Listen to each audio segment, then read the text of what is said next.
안녕하십니까? 오늘은 11월 9일 목요일, 교과의 주제는 초대교회의 모습입니다. 기도하고 시작하겠습니다. 거룩하신 주님, 다시 한번 이 아침을 저희에게 허락하시고 또 말씀 앞에 나올 수 있도록 은혜 베풀어 주심에 감사드립니다. 오늘은 초대교회의 모습 속에서 우리가 닮아야 할, 또 우리가 배워야 할 귀한 모습을 상고해 보겠습니다. 하나님, 이 시간 성령께서 저희들과 함께 하셔서 깨닫게 하시고 우리의 삶이 변화되게 하여 주옵소서. 예수님의 이름으로 기도합니다. 아멘. 네, 오늘 배경이 되는 말씀은 사도행전 2장 41절부터 47절의 말씀입니다. 제가 읽겠습니다. 그 말을 받은 사람들은 침례를 받음에 그날에 신도의 수가 3,000이나 더하더라. 그들이 사도의 가르침을 받아 서로 교제하고 떡을 떼며 오로지 기도하기를 힘쓰니라. 사람마다 두려워하는데 사도들로 말미암아 기사와 표적이 많이 나타나니 믿는 사람들이 다 함께 있어 모든 물건을 서로 통용하고 또 재산과 소유를 팔아 그 사람의 필요를 따라 나눠주며 날마다 마음을 같이하여 성전에 모이기를 힘쓰고 집에서 떡을 떼며 기쁨과 순전한 마음으로 음식을 먹고 하나님을 찬미하며 또 온 백성에게 칭송을 받으니 주께서 구원받는 사람을 날마다 더하게 하시니라. 오순절 성령의 강림으로 교회는 폭발적인 성장을 이루고 있었습니다. 그날에 침례를 받은 이가 3,000명이었고 많은 이들이 교회로 들어왔습니다. 이 초대교회 부흥에는 두 가지 요소가 있는데 첫째는 가르침, 그 둘째가 교제였습니다. 사도들의 첫 번째 사역은 가르침의 사역, 새로운 신자들에게 말씀을 가르치는 것이었습니다. 42절의 말씀에 보면 그들이 사도의 가르침을 받아라는 말씀이 나옵니다. 그들이 가르친 것은 자신의 생각이나 개인의 철학이 아니고 오직 예수 그리스도의 생애와 구원의 사역, 즉 복음만을 가르쳤습니다. 이것이 초대교회가 순수성을 유지하는 밑거름이 되었던 것이죠. 그렇습니다. 초대 기독교 교회의 핵심 기능은 제자 훈련이었습니다. 가르침, 진리에 대한 탐구, 말씀의 연구에 대한 뜨거운 열정, 그것이 초대교회의 부흥의 기초였습니다. 그리고 두 번째가 바로 교제, fellowship, 또 헬라어로는 코이노니아입니다. 사도행전 2장 42절에는 교제하며 떡을 떼며 기도하기를 이라고 기록되어져 있습니다. 문자로 배운 진리 혹은 책에서 배운 교리, 교실에서 배운 진리로 그치는 것이 아니고 그 배운 진리들을 삶 속에서 어떻게 적용하며 실천하는지를 그들은 직접 눈으로 보고 배워야 했습니다. 그것이 공동체 생활을 통해 나타나야 했던 것이죠. 사람들에게 무엇을 하라고 말을 하면서 어떻게 해야 하는지 알려주지 않는 것은 결코 좋은 교육이 아닙니다. 책을 읽고 수많은 설교들을 온라인에서 접하면서 그것이 삶에서 공동체 안에서 경험되지 않으면, 실천되지 않으면 의미가 없다는 것이죠. 사람들이 그것을 직접 보고 그것을 따라 하는 것, 삶의 모본을 따라 배우는 것, 그것이 최고의 교육입니다. 바울은 이 사실을 알고 제자들에게 자신이 예수님을 본받은 것처럼 그들도 자신을 본받으라고 가르쳤습니다. 우리가 섬기고 우리가 함께하는 교회의 모습이 지금 그런 모습입니까? 사랑에 대한 수많은 설교들이 매 안식일마다 선포되지만 진정 그 사랑이 숨쉬는 교회입니까? 믿음에 대한 수많은 공부들이 매 예배 때마다 선포되지만 우리의 삶에서 진정으로 그 믿음이 실천되고 그것이 다른 사람이 본받을 만한 것입니까? 44절 45절에는 믿는 사람이 다 함께 있어 모든 물건을 서로 통용하고 또 재산과 소유를 팔아 각 사람의 필요를 따라 나눠주고 라고 기록되어 있습니다. 모든 물건을 서로 통용하였다는 의미는 개인 재산 소유를 완전히 허물었다는 의미가 아니고 유무상통하는 모습이 마치 자신의 소유에 대한 욕심이 전혀 없는 것처럼 보여졌다는 말씀일 것입니다. 그것은 공산주의를 실행하자는 의미가 아니라 형제의 부족함을 안다면 자신의 것을 아낌없이 내어주는 근본적인 사랑의 정신이 교회에서 실행되어야 함을 말해주고 있는 것이죠. 초대교회 성도들은 대부분 가난하고 비천한 계층의 사람들이었습니다.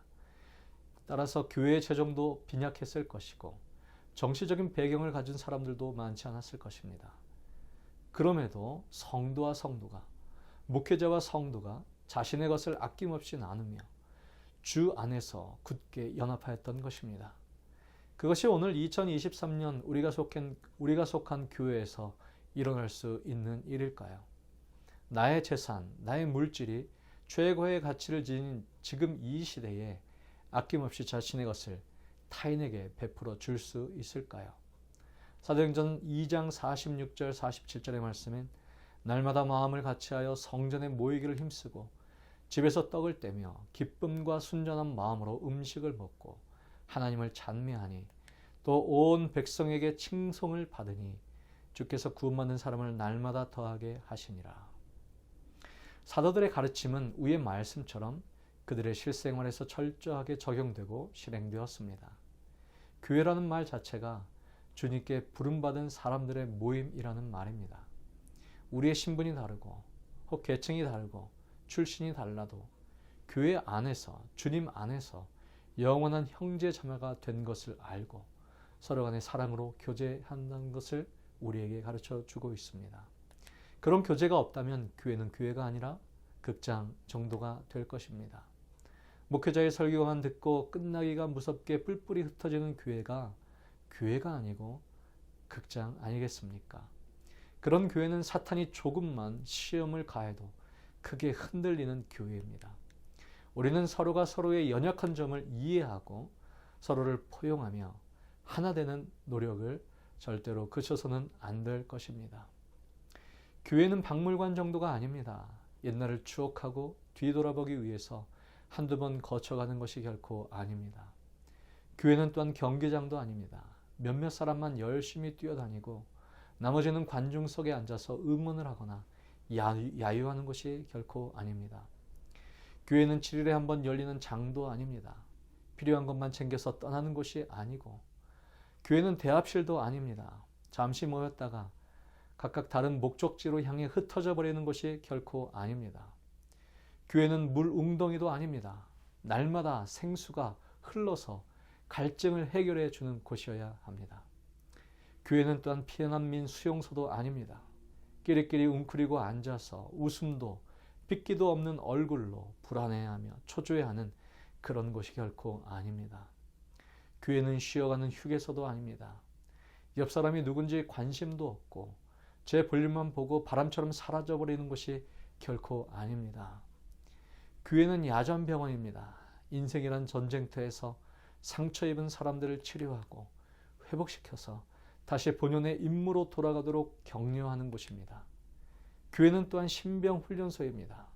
서툴고 모자란 그리스도인 신병이라도 훈련시켜서 그리스도를 위한 좋은 군사가 되게 하는 곳입니다. 말씀을 연구하고 사랑으로 교제를 나누며 단단하게 서로를 지켜주는 믿음의 공동체, 사랑의 공동체가 바로 우리의 교회가 되어야 할 것입니다.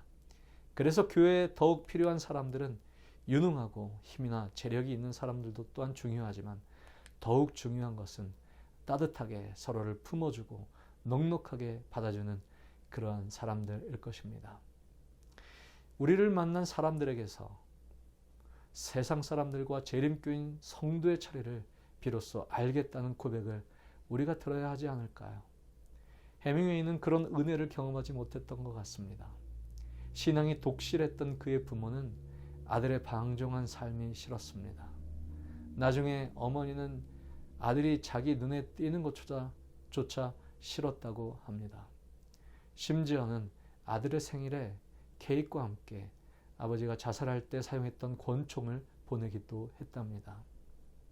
그리고 자식인 너를 키우는 동안 사용한 돈, 그것을 갚으라고 편지를 했다고 합니다. 꽃이나 과일, 어머니가 좋아하는 선물들을 보내서 내가 받은 은혜를 청산하라고 독촉했다고 합니다.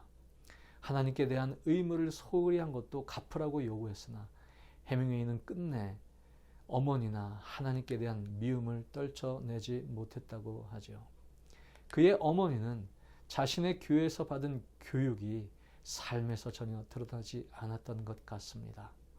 교리에 대해서는 우등생이었지만 그것이 삶에서는 전혀 실천되지 않는 낙제생 인생을 살았는지 모르겠습니다. 여러분들의 교회는 어떻습니까? 아니, 여러분들의 삶은 어떻습니까? 피터 그리브라고 하는 사람이 나환자로 일생을 살아온 그 사람의 회고록에서 나온 다음과 같은 내용이 있습니다.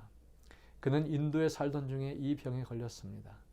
부분 마비에 한쪽 눈까지 멀어서 영국에 돌아온 그는 성공의 수녀들이 운영하는 어느 한 공동체에 넘겨졌습니다. 일도 할 수 없고 사회에서 버림받았다고 생각한 그는 원망 가득한 그 삶이 싫어 자살을 생각했다고 합니다. 어느 날 아침 일찍 잠에서 깨어 산책을 하는데 웅성거리는 소리가 들려왔습니다. 가까이 가서 보니 수녀들이 성당 안에서 환자들의 이름을 벽에 붙여놓고 기도하고 있었습니다. 그 중엔 자신의 이름도 거기 있었습니다. 그는 그 순간 자신이 세상에 혼자가 아니라는 생각이 들었습니다.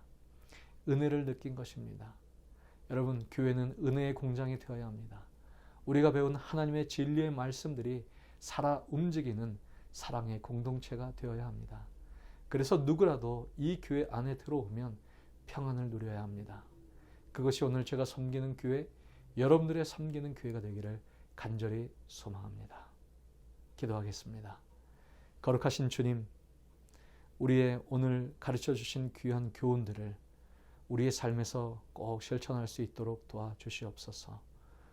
우리가 말씀을 배우고 그 말씀이 우리의 삶에서 꼭 실천되게 하셔서 능력 있는 그리스도인의 삶, 그 모습을 통하여 많은 영혼들이 주님 앞에 나올 수 있도록 그 놀라운 축복과 그 경험이 우리의 것이 되게 하여 주옵시기를 예수님의 이름으로 간절히 기도했습니다. 아멘.